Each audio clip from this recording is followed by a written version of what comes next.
कोई विकास नहीं हुआ, गंदगी वैसी की वैसी फैल रही है गलियों में, मोहल्लों में, स्टैंड के ऊपर, बाजार में। और सरपंच को कहते हैं तो कि मेरे पास में बजट नहीं है पंचायत के अंदर। तो बरसात का पानी भर जाता है, लेडीज आती है तो वो परेशानी पाती है, जनता भी परेशान होती है। 3 दिन तक पानी नहीं निकलता है यहाँ पे। नमस्कार, आप देख रहे हैं लोकमत भारत। मैं हूं राघव शर्मा आपके साथ। दोस्तों, आज हमारा चुनावी रथ पहुंचा है झुंझुनू जिले की नवलगढ़ विधानसभा के परसरामपुरा ग्राम पंचायत। शेखावाटी की समृद्ध विरासत को अपने आंचल में समेटे परसरामपुरा कभी अपनी हवेलियों, मंदिरों और ऐतिहासिक भित्ति चित्रों के लिए पहचान रखता था, लेकिन आज गांव की पहचान विकास के दावों और विवादों के बीच उलझी सी नजर आती है। कहीं करोड़ों की लागत से बना स्टेडियम विवादों में घिरकर टूट गया, तो कहीं सड़क और जलभराव जैसी समस्याएं ग्रामीणों के लिए परेशानी बनी हुई है। विकास और विनाश के इस चौराहे पर खड़े हुए परसरामपुरा की कहानी क्या है, आज जानेंगे हमारी इस खास चुनावी ग्राउंड रिपोर्ट में। परसरामपुरा नवलगढ़ तहसील की पंचायत समिति में शामिल है। नवलगढ़ से करीब 22 किलोमीटर और झुंझुनू से करीब 57 किलोमीटर दूर स्थित है। गांव की आबादी करीब 6.284 है, जिसमें 3,187 पुरुष और 3,097 महिलाएं हैं। गांव में करीब 1,134 परिवार हैं। साक्षरता दर की बात करें तो करीब 70.23%, पुरुष साक्षरता करीब 85% और महिला साक्षरता करीब 55% बताई जाती है। गांव की आबादी में एससी वर्ग की हिस्सेदारी की बात करें तो करीब 19% और एसटी वर्ग की करीब 3.6% है। परसरामपुरा सिर्फ एक ग्राम पंचायत नहीं, बल्कि शेखावाटी की ऐतिहासिक और सांस्कृतिक विरासत का महत्वपूर्ण हिस्सा है। गांव का प्रमुख आकर्षण है ठाकुर शार्दुल सिंह की छतरी, जिसे करीब 1750 के आसपास उनके पुत्रों ने बनवाया था। इस छतरी में शेखावाटी क्षेत्र के पुराने और संरक्षित भित्ति चित्र देखने को मिलते हैं। लघु चित्रकला और भित्ति चित्रों का यह शानदार नमूना आज भी यहाँ की समृद्ध विरासत की कहानी बयां करता है। गांव और इसके आसपास हवेलियां, मंदिर और ऐतिहासिक धरोहरें मौजूद हैं, यानी पर्यटन और सांस्कृतिक विकास की यहाँ काफी संभावनाएं हैं। लेकिन सवाल यह है कि इतनी समृद्ध विरासत वाला गांव आज बुनियादी सुविधाओं के लिए क्यों जूझ रहा है। नमस्कार, मैं हूं देवेंद्र जायसवाल और आप देख रहे हैं लोकमत भारत की खास पेशकश। आज हमारी टीम पहुंची है ग्राम पंचायत नवलपुरा में। नवलपुरा की ग्राम पंचायत चौपाल से हम आपको बताएंगे यहां के हाल।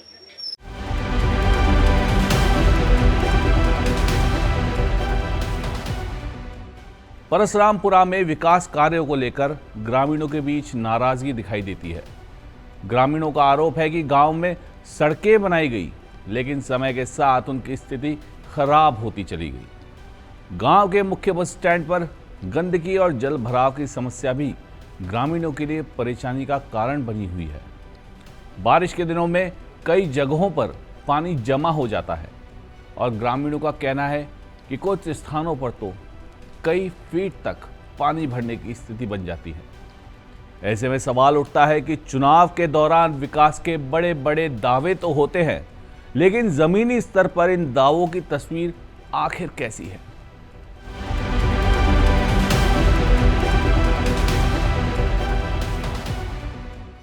नमस्कार, मैं हूं देवेंद्र जायसवाल और आप देख रहे हैं लोकमत भारत। आज हमारी टीम पहुंची है परसरामपुरा ग्राम पंचायत में।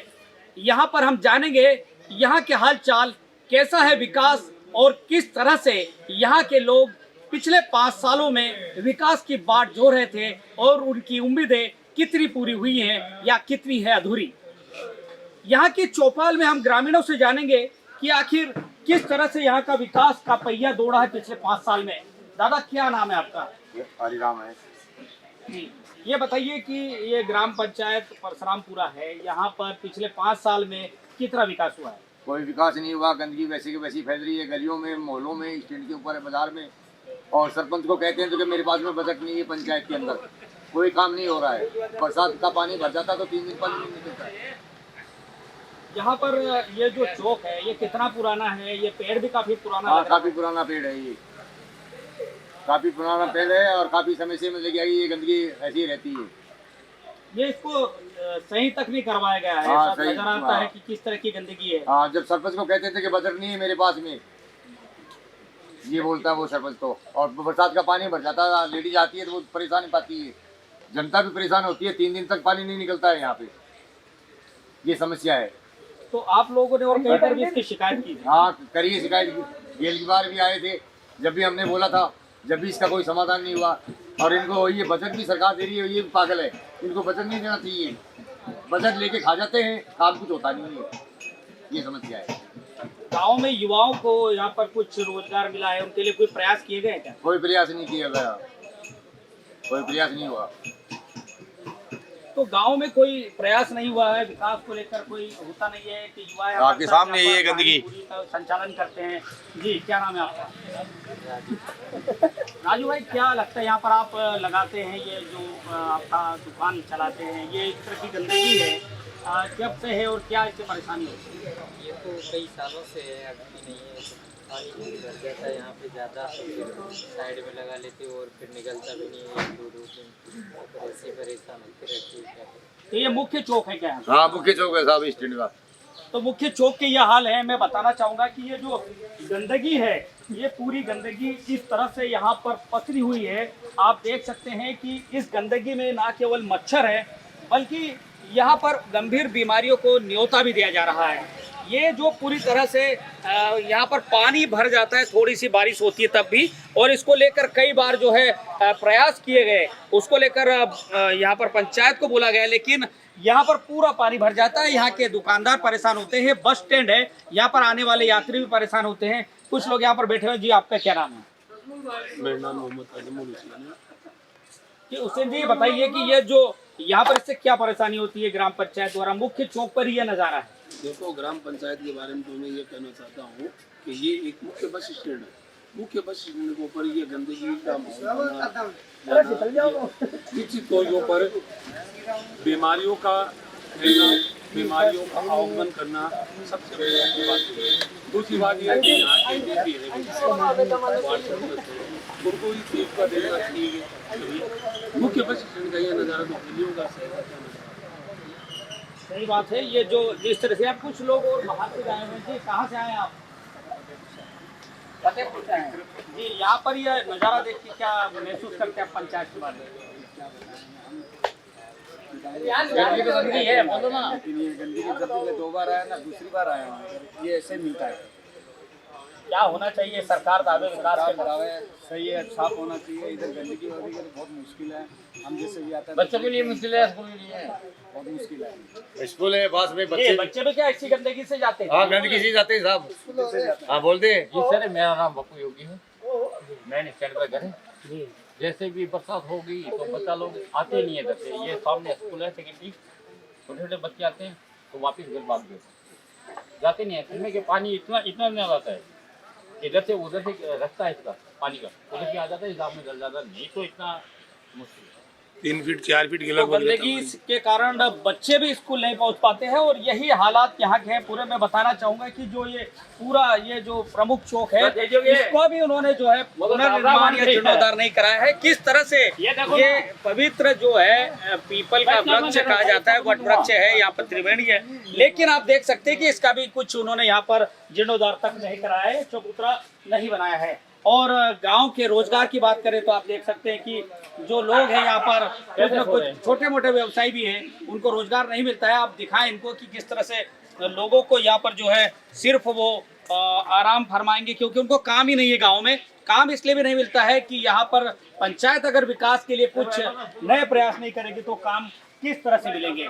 और इसी तरह से परशुरामपुरा की जो बात है, परशुरामपुरा में जिस तरह की स्थिति है जो हमने यहाँ पर आपको बयां की है, इसके बाद हमने यहाँ के सरपंच से भी मिलने की कोशिश की, उनको फोन कॉल भी किया, तो वो गांव में होने के बावजूद, घर होने के बावजूद उन्होंने पल्ला झाड़ लिया और उन्होंने कहा कि वो बाहर हैं, वो मिलना नहीं चाहते, जबकि उनके जो करीबी हैं और उनके पड़ोसी हैं उन्होंने हमको बताया कि घर पर ही है।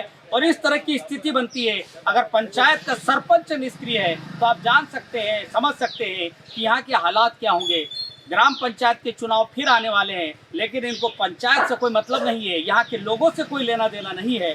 तो जाहिर सी बात है कि आने वाले चुनाव में जनता अब क्या करेगी, उनका क्या मत होगा, ये खुद ही वही डिसाइड करेंगे। लेकिन खास बात यह है कि अगर इस तरह के विकास को लेकर जनता लोगों को चुनती है और ये नज़ारे होते हैं, तो फिर विकास की बात किससे करेंगे। देवेंद्र जायसवाल, लोकमत भारत, परसरामपुर।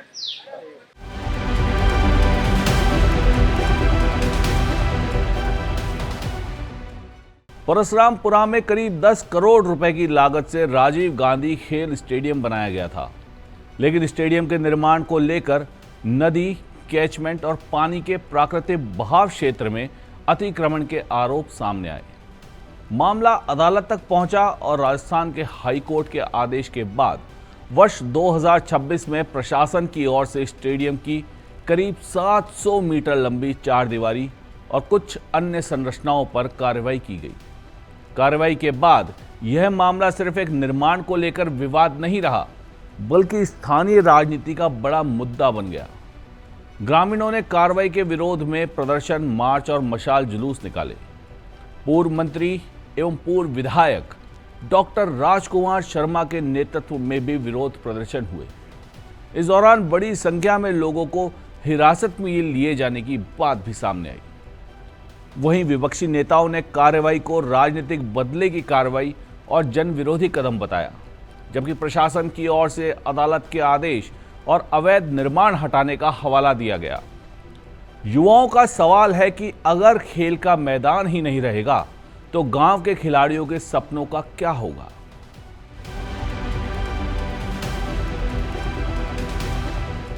नवलगढ़ में बच्चों का, युवाओं का सपना साकार हुआ था। परवान चढ़ी थी उनकी उम्मीदें कि यहाँ से कोई ऐसा क्रिकेटर निकलेगा जो देश में और अंतर्राष्ट्रीय स्तर पर अपनी और अपने प्रदेश के नाम करेगा। ये गौरव तो हासिल नहीं हुआ, लेकिन एक बदनुमा दाग जरूर नवलगढ़ ने ले लिया है। और परशुरामपुरा का स्टेडियम जब टूटा तो वो उम्मीदें ध्वस्त हो गई और सब सपने यहाँ पर चूर चूर हो गए। उसे ना कोई राजनीतिक दीवार रोक पाई और ना ही किसी की मंशा ने ऐसा स्पष्ट किया कि उसको रोका जा सकता है। सरकारी 10 करोड़ रुपए खर्च हुआ, लेकिन अब कुछ नहीं बचा है। वहाँ तो ना कोई नदी दिखाई देती है और ना ही वहाँ पर किसी प्रकार का ऐसा पर्यावरण बनता हुआ दिखाई देता है जो कि बच्चों के सपने पूरे करने के आड़े आ रहा था। लेकिन अब ये उम्मीदें पूरी तरह से ध्वस्त हो गई हैं। यहाँ के बच्चे, बूढ़े और जवान में आक्रोश है, लेकिन ये आक्रोश देखेगा कौन? क्या कोई आएगा इनके आंसू पोंछने? क्या कोई इन्हें आगे बढ़ाएगा? क्या फिर से कोई ऐसा स्टेडियम बनेगा जहां पर बच्चों की उम्मीदें परवान चढ़े? आपको नवलगढ़ के मुद्दे से अवगत कराते रहेंगे। आप देखते रहिए मुद्दा नवलगढ़ का।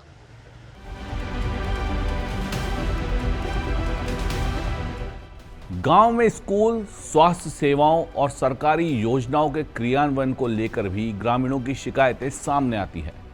पंचायत स्तर पर योजनाओं का प्रभावी क्रियान्वयन और स्थानीय प्रशासन की सक्रियता चुनावी मुद्दा बन सकती है। हालिया पंचायत पुनर्गठन और वार्ड सीमाओं में बदलाव के कारण भी स्थानीय स्तर पर प्रशासनिक स्थिति में बदलाव देखने को मिलता है। वहीं रोजगार, महिलाओं की शिक्षा, पानी और सिंचाई जैसी समस्याएं भी ग्रामीण क्षेत्रों की तरह यहां महत्वपूर्ण मुद्दे हैं।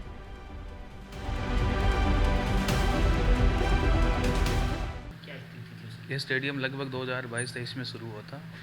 21-22 में लागत लगभग 10 करोड़ की थी इसमें, और अच्छा खासा बन के तैयार हो चुका था लगभग, लेकिन कुछ काम बहुत सारे पेंडिंग थे इसमें।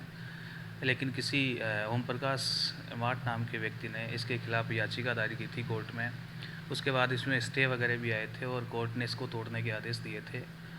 फिर हाई कोर्ट के फैसले के बाद 13 तारीख को पूरा प्रशासन आकर इसकी चार दीवारी को तोड़ देता है वो एक बहुत गलत हुआ था सर। ऐसे क्षेत्र में ऐसे पहले निर्माण हो गया था, निर्माण के बाद अगर ऐसे काम किए हुए टूटते हैं तो सब में दुख होता है, सबको दुख होता है। और हुआ भी यही। आसपास की जितने भी लोगों को आप देखोगे, सब लोगों में इसके प्रति बड़ा रोष है, सबको दुख है कि बना बनाए स्टेडियम कैसे टूट गया। आप शर्तें कुछ भी रही होंगी, सरकार के कोर्ट के फैसले कुछ भी रहे होंगे, लेकिन गांव के लिए गलत हुआ है सर, टूटना गलत था। परशुरामपुरा को इससे पहले कोई इतनी बड़ी सौगात मिली थी क्या? मेरे हिसाब से तो नहीं। अभी परशुरामपुरा में गवर्नमेंट गर्ल्स कॉलेज सबसे बड़ा तो ये प्रोजेक्ट इसी का था, स्टेडियम का। उसके बाद गवर्नमेंट कॉलेज थी। ये दो बड़ी सौगातें गांव को मिली थी कांग्रेस राज में। इससे पहले तो ऐसा कुछ नहीं। हाँ, क्या चाहते हैं आप लोग कि जैसे जनता के पैसे का एक तरीके से बर्बादी हुई है आज, तो क्या चाहते हैं आप इसको लेकर? और कुछ ग्रामीण और क्या चाहते हैं कि जिस तरह से एक तरीके की आपकी बड़ी क्षति हुई है तो उसकी भरपाई कैसे हो? आप देखिए सर, स्टेडियम दो पार्टों में बना हुआ था। ऊपर वाला पार्ट तो था जो स्टेडियम के नाम ज़मीन थी, उसमें सरकार के ज़्यादा पैसे उसी में लगे हैं। जितना भी सरकारी फंड आया था सारा उसी में लगा था, जो ज़मीन थी उसमें। जो नीचे वाला पार्ट था उसकी किस्म नदी, गैर मुमकिन नदी क्षेत्र थी। हालांकि वो नदी प्रवाह क्षेत्र से काफ़ी दूर है। वो किस्म होने के नाते वो चार दीवारी जो श्री सीमेंट के CSR फंड से बनी थी वो टूट चुकी है फिलहाल। जो ठीक नहीं हुआ वो हम तो यही कहेंगे आपको सर। अब लोग तो कोई किसको दोष दे रहे हैं, कोई कांग्रेस को दोष दे रहा है, कोई बीजेपी को दोष दे रहा है, लेकिन जो माननीय हाई कोर्ट का फैसला था उस फैसले के आधार पर ये दीवारें टूटी हैं। मेरे हिसाब से तो ज़्यादा नेताओं को दोष देना भी इसमें गलत है। लगभग 1.5 साल से ये मामला चल रहा था। 1.5 साल से हाई कोर्ट का फैसला आ चुका था। लगातार यहाँ पे प्रशासन बार बार पहले भी आके गया था, लेकिन स्थानीय विधायक ने काफ़ी बार इसको बचाने का प्रयास किया, विक्रम जी ने, लेकिन वो संभव नहीं हो पाया हाई कोर्ट के आगे। और राजकुमार जी भी इसको स्टेडियम को बचाना चाहते थे, विक्रम जी भी बचाना चाहते थे, लेकिन कोर्ट के आगे मेरे हिसाब से दोनों की नहीं चली। और मेन मुद्दा था इसका, जो किस्म थी ज़मीन की, वो गैर मुमकिन नदी क्षेत्र था। इस सारा काम उसी की वजह से हुआ है। स्टेडियम बनने से पहले विधायक जी को सोचना चाहिए था कि हम किस ज़मीन पे ये स्टेडियम बना रहे हैं। अगर ये ज़मीन सही होती, स्टेडियम के नाम चढ़ जाती, तो भविष्य में भी सरकार के बहुत सारी पैसे लगने की जगह उसमें हो जाती।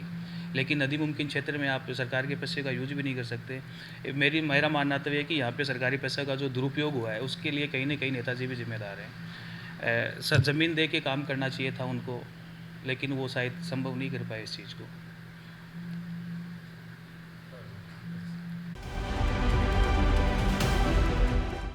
परशुरामपुरा की समस्याएं सिर्फ स्टेडियम विवाद तक सीमित नहीं है। गांव के सामने रोजगार के अवसर बढ़ाने, महिलाओं की साक्षरता में सुधार, पेयजल और सिंचाई व्यवस्था को मजबूत करने, सड़कों और जल निकासी की व्यवस्था बेहतर करने जैसी चुनौतियां भी है। शेखावाटी के दूसरे गांवों की तरह यहां भी प्रवासी और उद्यमी परिवारों के अनुभव और निवेश को स्थानीय विकास से जोड़ने की संभावनाएं हैं। अगर ऐतिहासिक विरासत को पर्यटन से जोड़ा जाए और बुनियादी सुविधाओं को मजबूत किया जाए तो परशुरामपुरा भविष्य में एक बेहतर पर्यटन और विकास मॉडल बन सकता है। परशुरामपुरा की कहानी सिर्फ एक स्टेडियम के बनने और टूटने की कहानी नहीं है। ये कहानी है उन उम्मीदों की जो विकास के नाम पर ग्रामीणों की आंखों में जगाई जाती है। एक तरफ करीब 250 साल पुरानी विरासत आज भी गांव की पहचान बनी हुई है, तो दूसरी तरफ सड़क, पानी, सफाई और खेल सुविधाओं जैसे सवाल ग्रामीणों के सामने खड़े हैं। राजीव गांधी खेल स्टेडियम का विवाद यह भी बताता है कि विकास, पर्यावरण, कानून और राजनीति के बीच संतुलन कितना जरूरी है। अब चुनावी मौसम में परशुरामपुरा के मतदाताओं के सामने सवाल सिर्फ ये नहीं है कि कौन जीतेगा, सवाल ये भी है कि जीत के बाद उनके गांव की तस्वीर कौन बदलेगा। हमारी इस पेशकश में फिलहाल इतना ही। और खबरों के लिए बने रहिए हमारे साथ, देखते रहिए लोकमत भारत। नमस्कार।